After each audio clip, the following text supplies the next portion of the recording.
کہ اللہ مسبب الاسباب ہے، وہ اسباب کا پابند نہیں ہے، وہ اسباب کا محتاج نہیں ہے، اسباب اس کے محتاج ہیں۔ اگر یہ یقین ہے تو اللہ پر ایمان ہے، یہ نہیں ہے تو تمہارا ایمان اسباب پر ہے، وسائل پر ہے، ذرائع پر ہے، مادیات پر ہے، اللہ پر نہیں۔ اس وقت کہاں راستہ تھا؟ کوئی راستہ تھا؟ سمندر ہے اور ادھر سے لشکر آ گیا ہے۔ کلا ان معی ربی سیہدین۔ اب دیکھیے ایمان کہہ دینا آسان ہے، ہوا معکم اینما کنتم، جہاں کہیں بھی تم ہوتے ہو اللہ تمہارے ساتھ ہوتا ہے، لیکن اس کا یقین قائم ہو جائے تو زمین و آسمان کا فرق واقع ہو جائے۔ یہی بات ہوئی حضور کے ساتھ۔ غار ہے، چھپے ہوئے ہیں محمد الرسول اللہ اور آپ کے وہ یار غار ابو بکر صدیق رضی اللہ تعالی عنہ۔ اقبال نے حضرت ابو بکر کی شان میں چند اشعار کہے صرف، لیکن واقعہ یہ ہے کہ بھاری بھاری نظموں پر اور قصیدوں پر بھاری ہے، طویل ترین نظمیں اور قصیدے ہوں ان پر بھاری ہے۔ ہمتیں ابو بکر کی ہمت جو ہے، کشت ملت را جو ابر، جیسے بارش سے کھیتی اپجتی ہے، ابو بکر کی ہمت اور عزیمت اس امت کو اسی طرح سینچنے والی ہے۔ ثانیے اسلام و غار و بدر و قبر، وہ دوسرے تھے اسلام میں، دوسرے پہلے کون تھے؟ انا اول المومنین، حضور فرماتے ہیں سب سے پہلا ایمان لانے والا میں، دوسرے ابو بکر۔ ویسے ہمارے ہاں یہ چلتا ہے اختلاف، حضرت علی پہلے ہیں کہ حضرت ابو بکر پہلے ہیں، لیکن اس میں بڑی خوبصورت تطبیق قائم کی ہے علماء نے اور بہت صحیح ہے۔ چار کے بارے میں فیصلہ ہی مت کرو کہ کون پہلے ہے، ان کی ایک عجیب تقسیم کر دی ہے۔ آزاد مردوں میں، بالغ مردوں میں سب سے پہلے ابو بکر، بچوں میں سب سے پہلے علی، خواتین میں سب سے پہلے خدیجہ، اور غلاموں میں سب سے پہلے زید ابن حارثہ۔ بڑی پیاری تقسیم ہے، یہ چاروں ہی پہلے ہیں، ہر ایک کے لیے اولیت ہے۔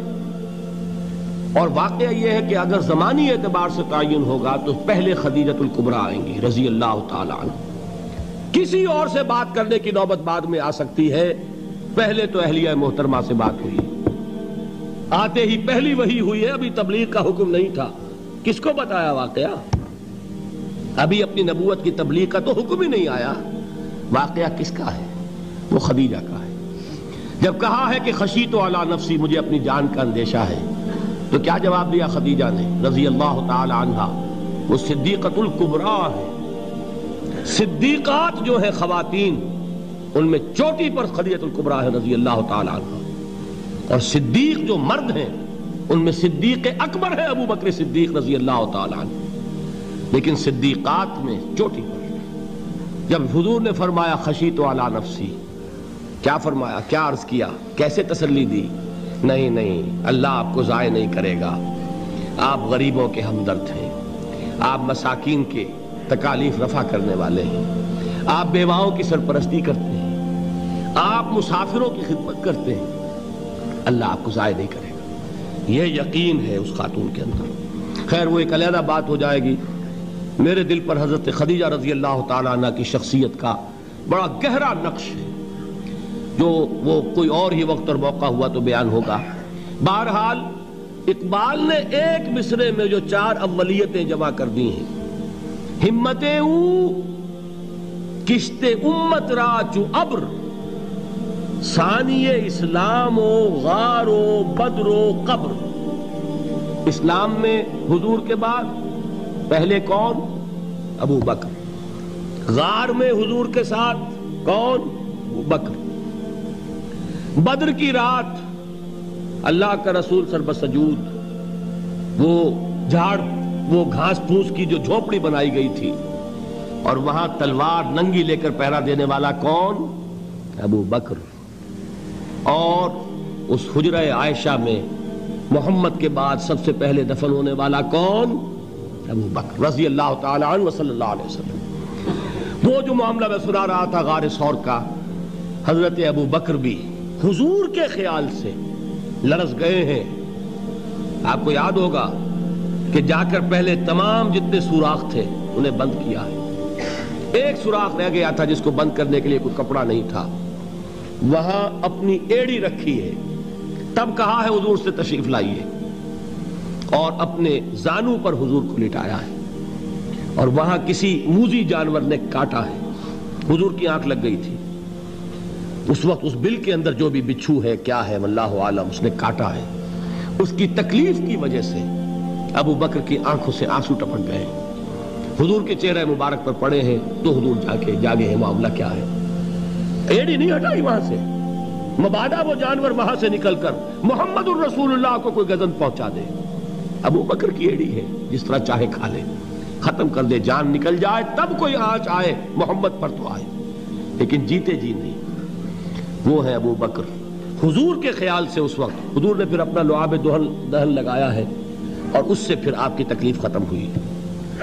جیسے خیبر میں حضرت علی کی آنکھ دکھ رہی تھی, اس کو جو شفا حاصل ہوئی ہے وہ بھی حضور کے لعاب دہن سے ہوئی. تو بہرحال اس وقت انہوں نے کہا ہے کہ اے نبی یا رسول اللہ, اگر اس وقت ان میں سے کسی نے غیر ارادی طور پر بھی اپنے قدموں کی طرف جھانک لیا تو پکڑے جائیں گے. کیا جواب تھا اللہ کے رسول کا؟ لا تحزن ان اللہ معنا. اللہ ہمارے ساتھ ہے, کیوں گھبراتے ہو ابو بکر؟ یہ ہے ایمان باللہ. میرا مالک اللہ, میرا رازق اللہ, میرا محافظ اللہ, میرا مددگار اللہ, میرا پشت پناہ اللہ, میرا دوست اللہ. یہ دوستی ہے اللہ کی جو لب لباب ہے, حاصل ہے ایمان کا. اسی کا نام ولایت ہے. اولیاء اللہ کے سروں پر سینگ نہیں ہوتے. جس کے دل میں ایمان راسخ ہو چکا ہو وہی اللہ کا ولی ہے. جسے اللہ پر یقین ہو چکا ہے وہی اللہ کا ولی ہے. جسے یقین ہے اللہ میرے ساتھ ہے, میرا مددگار, میرا پشت پناہ, میرا ساتھی, میرا دوست, میرا محبوب, میرا محب. اللہ اہل ایمان سے محبت کرتا ہے. واللہ یحب الصادقین. ان اللہ یحب الذین یقاتلون فی سبیلہ صفا کانہم بنیان مرصوص. اللہ محبت کرنے والا, اہل ایمان محبوب, اور اہل ایمان محبت کرنے والے اللہ محبوب. والذین آمنوا اشد حبا للہ. آپ تصور کیجئے جسے یہ رشتہ ایمان یا رشتہ ولایت حاصل ہو جائے, الا ان اولیاء اللہ لا خوف علیہم ولا هم یحزنون. آگاہ ہو جاؤ, اللہ کے دوستوں کے لیے نہ کوئی خوف ہے نہ کوئی حزن ہے. اور میں بیان کر چکا تھا, خوف اور حزن کے خاتمے ہی کا نام امن ہے. زوال خوف, زوال حزن. یہ خوف اور حزن کیوں آتے ہیں بار بار؟ اللہ تخافوا ولا تحزنوا, دونوں آ گئے. الا ان اولیاء اللہ لا خوف علیہم ولا هم یحزنون, پھر وہی دو. وہ کیوں ہے؟ خوف ہوتا ہے کسی مستقبل کی بات کا, یہ نہ ہو جائے, وہ نہ ہو جائے, یہ نقصان نہ پہنچ جائے, یہ تکلیف نہ ہو, یہ غضب نہ آ جائے. خوف ہے مستقبل سے. حزن ہے یہ کیوں ہوا, یہ نہیں ہونا چاہیے تھا, یہ میرا فلاں چیز میرے ہاتھ سے جاتی رہی ہے, فلاں موقع نکل گیا, اب بیٹھے ہوئے ہیں اندر ہی اندر کڑ رہے ہیں, صدمہ ہے اور رنج ہے. اور جو اللہ پر ایمان رکھتا ہے وہ جانتا ہے ما اصاب من مصیبت فی الارض ولا فی انفسکم الا فی کتاب من قبل ان نبرأها ان ذلک علی اللہ یسیر لکی لا تعصوا علی ما فاتکم ولا تفرحوا بما آتاکم واللہ لا يحب كل مختال فخور. اس زمین میں یا تمہاری جانوں میں کوئی تکلیف, کوئی مصیبت نہیں آ سکتی سوائے اس کے کہ جو اللہ نے لکھ دی ہو, اس سے پہلے کہ وہ ظاہر ہو. جس کو یہ حقیقت معلوم ہو گئی اس کو یہ طرز عمل اختیار کرنا چاہیے. جو چیز چھن جائے, جاتی رہے, چھوٹ جائے, اس پر افسوس نہ کرو. کس نے چھینی؟ دوست نے. دوست کے فیصلے پر شکایت. دوستی کو بٹا لگا رہے ہو, سرے تسلیم خم ہے جو مزاج یار میں آئے. اگر دوستی ہے تو پھر تو تمہیں گردن جھکانی چاہیے کہ ہر چہ ساقی ماریخت عین الطافست, جو بھی میرا ساقی میرے پیالے میں ڈال دے اس کا کرم ہے. جو اس کی طرف سے آئے اس پر کوئی رنج نہیں, کوئی صدمہ نہیں, کوئی غم نہیں, کوئی شکایت نہیں, کوئی شکوہ نہیں. اور جو ہوگا وہ اس کے اذن کے بغیر نہیں ہوگا, اور اس کا اذن ہوگا تو یقیناً میرے لیے خیر ہی خیر ہے, چاہے وہ ناگوار شے ہو, بظاہر مجھے اچھی نہ لگ رہی ہو، میری شارٹ سائٹڈنس میں مجھے وہ نظر آ رہی ہے کہ میرے لیے بری ہے، لیکن قرآن نے کہا ہے عَسَىٰ أَن تَكْرَهُوا شَيْئًا وَهُوَ خَيْرٌ لَكُمْ وَعَسَىٰ أَن تُحِبُّوا شَيْئًا وَهُوَ شَرٌّ لَكُمْ وَاللَّهُ يَعْلَمُ وَأَنتُمْ لَا تَعْلَمُونَ۔ ہو سکتا ہے تم کسی چیز کو ناپسند کرو درحال کہ اسی میں تمہارا خیر ہو، اور ہو سکتا ہے تم کسی چیز کو پسند کرو درحال کہ اس میں تمہارا شر ہو۔ اللہ جانتا ہے، تم نہیں جانتے۔ جب مجھے یہ بات معلوم ہو گئی، میں نے اپنا معاملہ اللہ کے حوالے کیا۔ سپردم بے تو مایا خیش را تو دانی حساب کم و بیش را۔ اے رب، جو تو چاہتا ہے وہ ہو، تیرے علم میں جو شے میرے لیے خیر ہے وہ ہو جائے، میری کوئی پسند نہیں، میری کوئی چاہت نہیں، یہ ہے راضی برضائے رب۔ اکبر الہ آبادی نے اسے کہا ہے رضائے حق پہ راضی رہ، یہ حرف آرزو کیسا، خدا خالق، خدا مالک، خدا کا حکم تو کیسا۔ جب میں آ گیا بیچ میں، میری پسند، میری مرضی، میری خواہش، میری چاہت، یہی تو شرک ہے۔ ما شاء اللہ کان وما لم یشاء لم یکن، جو اللہ نے چاہا وہ ہوا، جو اس نے نہیں چاہا نہیں ہوا، اختیار اس کا ہے، میرا تو نہیں۔ رضائے حق پہ راضی رہے، یہ حرف آرزو کیسا، خدا خالق، خدا مالک، خدا کا حکم تو کیسا۔ اقبال نے اسے کہا ہے فارسی میں، اب آپ کہیں اس کا ترجمہ بھی کرو تو وہ مجھے ذرا اس وقت کچھ بہت ہی بدذوقی کسی بات نظر آئے گی۔ جائیے پوچھئے کسی سے جسے فارسی آتی ہو۔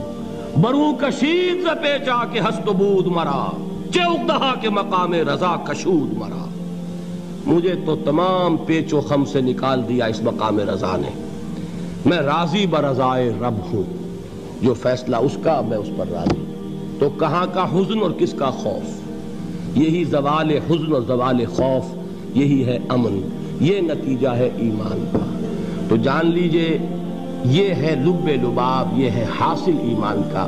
یہ ہے تو ایمان ہے، یہ نہیں ہے تو ایمان نہیں۔